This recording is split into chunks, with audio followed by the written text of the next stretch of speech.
नमस्कार, द नीति में आपका स्वागत है। मैं राजेश्वर जायसवाल हूँ। आप इसी तरह नीति देखते रहिए। हम बता रहे हैं अभी कि बिहार में राजनीति चरम पर है, अभी गर्म भी है, चरम पर भी है। दोनों इसलिए कि जाति जनगणना का बहुत शोर मचा हुआ था बिहार में, और नीतीश सरकार जो है, महागठबंधन की सरकार है, इस पर बहुत ध्यान दे रही थी 2024 और 2025 के आलोक में। और सरकार अपने तरफ से कह रही थी कि जो डेटा मिलेगा उससे सामाजिक सुधार होगा, आर्थिक सुधार होगा।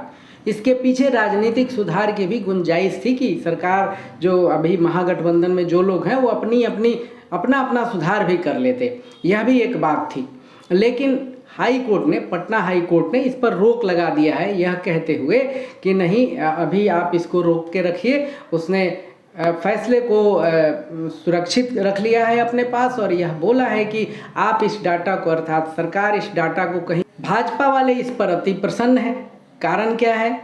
ऐसे भाजपा अभी विलाप कर रही है, जो भाजपा पार्टी है उसमें जो सम्राट चौधरी हैं, वो सुशील मोदी जो पूर्व उप मुख्यमंत्री रहे हैं, वो भी विलाप कर रहे हैं कि नहीं भाई, सरकार ने अपना पक्ष ठीक से नहीं रखा है। सम्राट चौधरी ने तो यहाँ तक कह दिया है कि सरकार को इस्तीफा दे देना चाहिए। जैसे कि भाजपा यह चाहती हो कि जाति जनगणना हो, वैसे जब प्रधानमंत्री मोदी से मिलने जब इस पे बात हुई थी और विधानसभा में यह प्रस्ताव पास हुआ था कि जाति जनगणना कराना है, तो सभी पार्टियों ने एकजुटता दिखाई थी इस पर, और वो लोग दिल्ली गए थे मिलने कि नहीं, हम लोग जाति जनगणना कराना चाहते हैं। लेकिन केंद्र की सरकार जाति जनगणना नहीं कराना चाहती थी। गृह राज्य मंत्री हैं नित्यानंद, उन्होंने बोला था कि नहीं, केंद्र सरकार नहीं कराएगी, जाति जनगणना नहीं कराएगी।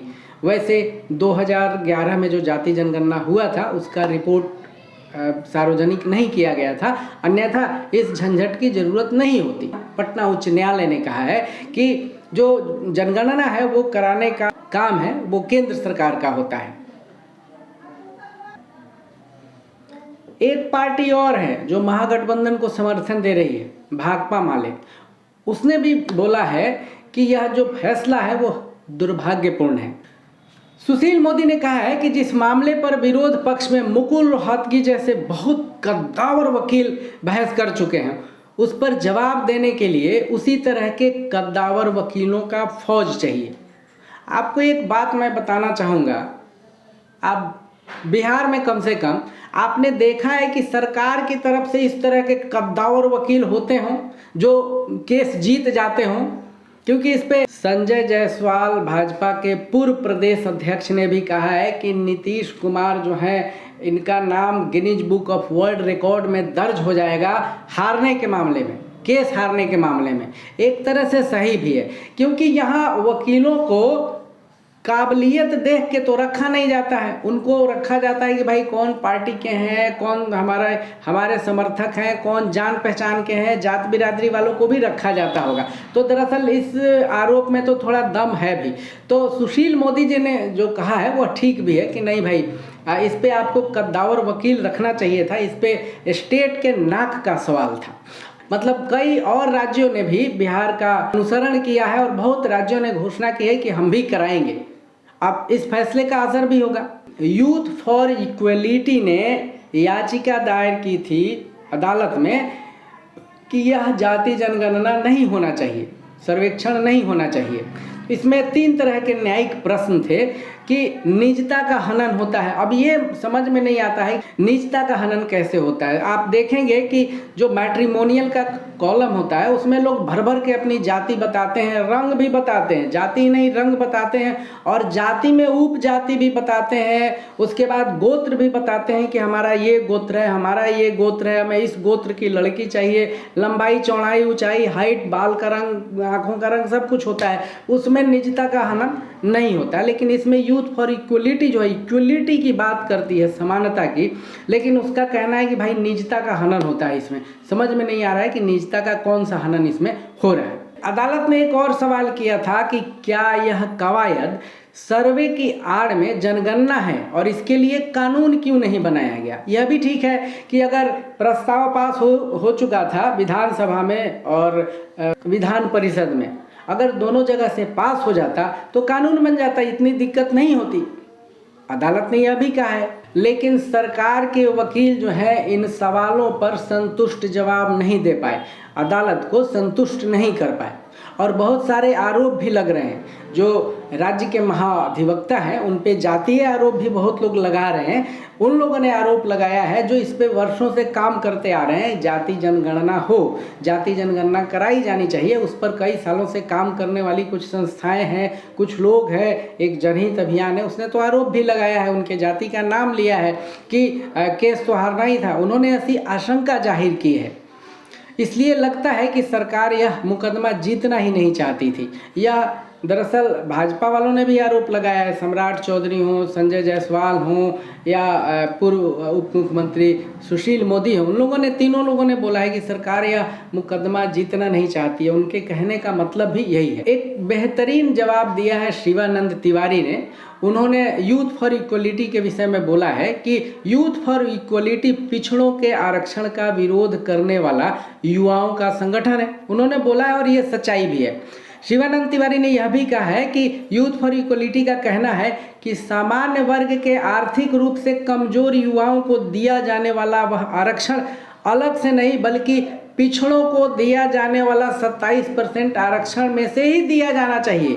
उसने पहले ऐसा भी काम कर रखा है। और पटना हाई कोर्ट ने आरक्षण विरोधी इसी युवा संगठन की मांग को मंजूर करते हुए बिहार सरकार के दूसरे चरण की जातीय गणना पर फिलहाल रोक लगा दी है। तो कम से कम यूथ फॉर इक्वलिटी जो है उसके इक्वलिटी के कॉन्सेप्ट को समझना पड़ेगा कि वह क्या चाहती है, कितना इक्वल होना चाहती है।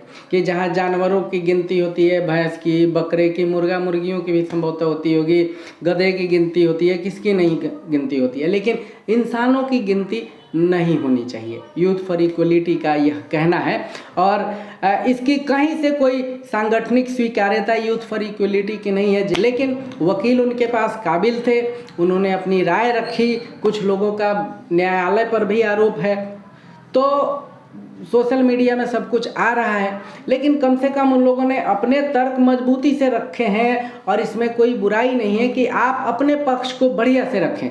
जरूरी नहीं है कि बहुत सारे जो संगठन हैं, जो जातियां हैं या संस्थाएं हैं, वह आपके लिए लड़े, वो अपने लिए लड़ रहे हैं। हो सकता है कि उसमें उतनी ईमानदारी नहीं हो, लेकिन लड़ तो रहे हैं ना, ये बहुत बड़ी बात है।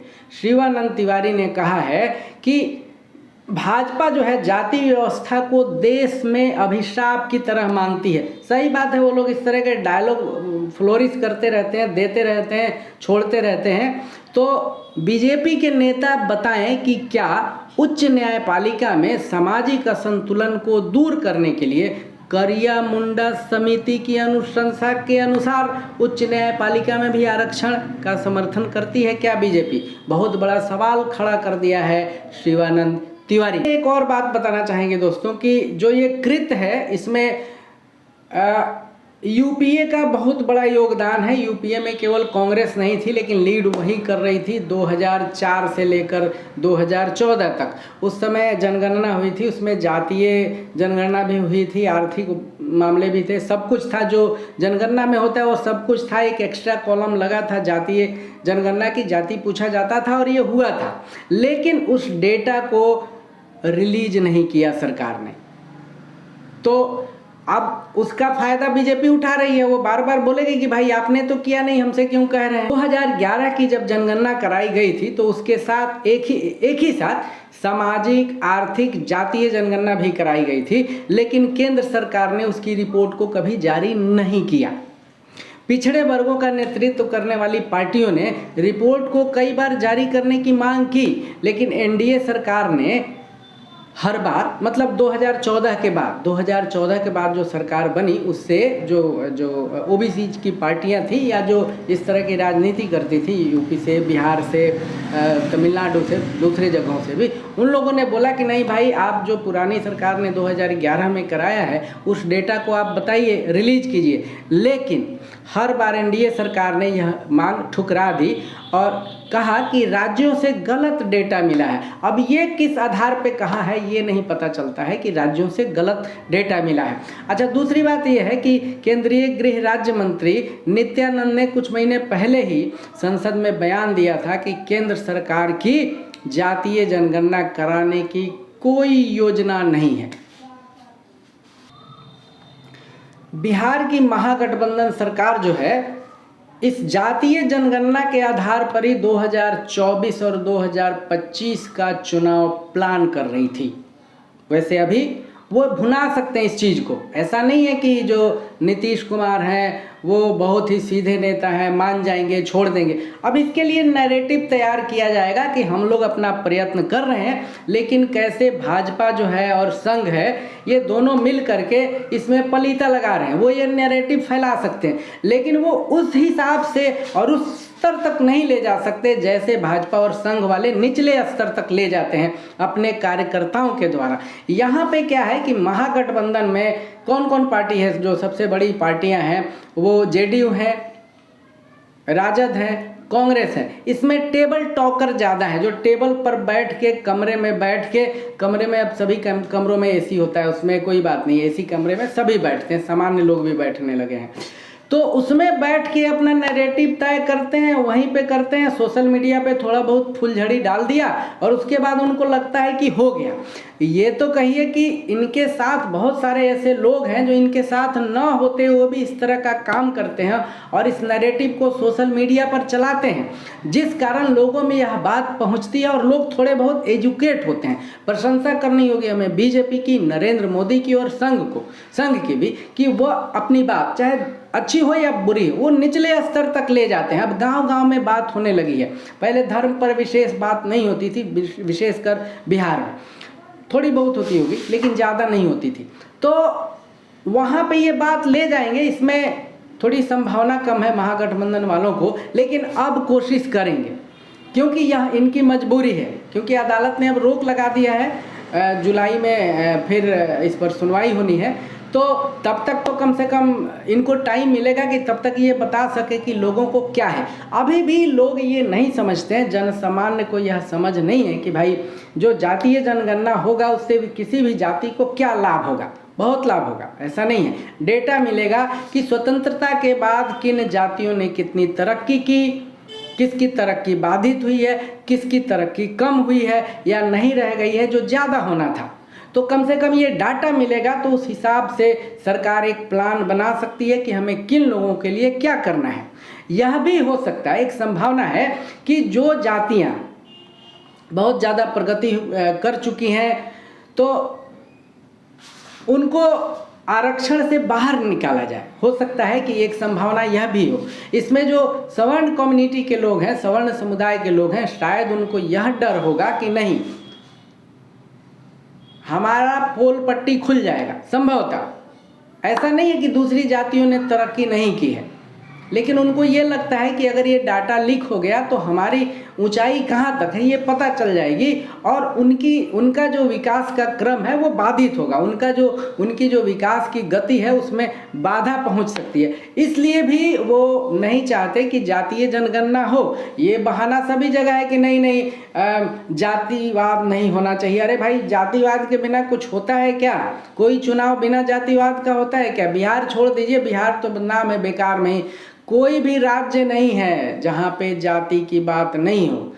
है, सही बात है, नॉर्थ ईस्ट वेस्ट साउथ सभी जगह हैं, कोई दो राय नहीं है इसमें कि जाति के बगैर चुनाव होता होगा, नहीं होता है। तो अब लोग जो जाति पहले छुपाते थे ना, वो जाति उनके लिए एक अस्मिता, एक पहचान है, उस पर वो गर्व करते हैं। उनको लगता है कि हम 2% है, 1% है, 5% है, इस पर सरकार हमारी बात सुनेगी, क्योंकि उसे वोटों का डर सताता है। अगर ये नहीं रहेगा तो उनकी बात सुनेगा कौन दोस्तों? इसलिए ये होना चाहिए, ज़रूरी है, और उसके हिसाब से प्लान बने कि स्टेट का विकास किस तरह होगा। लेकिन केवल यही ज़रूरी नहीं है, इसके लिए सरकार को शिक्षा पर ध्यान देना होगा, स्वास्थ्य पर ध्यान देना होगा, कृषि और रोजगार पर ध्यान देना होगा। सबसे ज़्यादा भ्रष्टाचार में जो कंठ डूबा हुआ है बिहार, उस पर ध्यान देना होगा। इस पर ऐसे कम ध्यान है 25-30 सालों से या 40 सालों से, मैं तो मानता हूँ कि 50 सालों से इस पर ज़्यादा ध्यान नहीं है बिहार सरकार का, जो भी सरकारें रही हो, और वो डिटोरिएट किया है, मतलब नीचे की तरफ बिहार गया है। और जो बिहार में प्रगति है इसमें लोगों का व्यक्तिगत योगदान ज़्यादा है। तो दोस्तों, ये हमारा वीडियो कैसा लगा आप देखिए, बताइए, सराहिए और इसको शेयर कीजिए, लाइक कीजिए। और इनबॉक्स में हमें कमेंट कीजिए। धन्यवाद।